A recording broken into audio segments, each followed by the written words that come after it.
সকালবেলা কিছুটা রুটি করেছি আর শ্রেয়াঙ্কের জন্য পরোটা বানিয়েছিলাম। রুটিটা ঠান্ডা হয়ে গেছে, হটপটে রাখা ছিল, কিন্তু শ্রেয়াঙ্কের জন্য পরোটা পনির করেছিলাম। শ্রেয়াঙ্ক নিয়ে গেল স্কুল আর সেই সময়তেই রুটিটা করেছি। এখন বেজে গেছে 11টা। আমার শাশুড়ি আজকে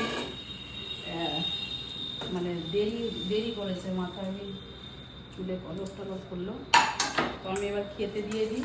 শ্রেয়াঙ্ক তো পনির খেতে ভালোবাসে, এই জন্যে পনির করেছিলাম, ওকে দিলাম স্কুলে আজকে। পনিরটা পুরোটা দিয়ে দিচ্ছি, আর কেউ খাবে না। দে দে। হ্যাঁ, পনির করেছি আর আলাদা করে সব আজকে যেটা বানিয়েছি, এই দেখো আজকে বানিয়েছি আলু ভাজা, সব এগুলো সব ভেজ খাবার, শাশুড়ি খাবে। আর এই বড়ি ভেজেছি, এইসব করেছি। এদিকে বিউলির ডাল করেছি, ভাত আছে। আর আমাদের জন্য আলাদা আছে একটু চিংড়ি মাছ ভেজেছি।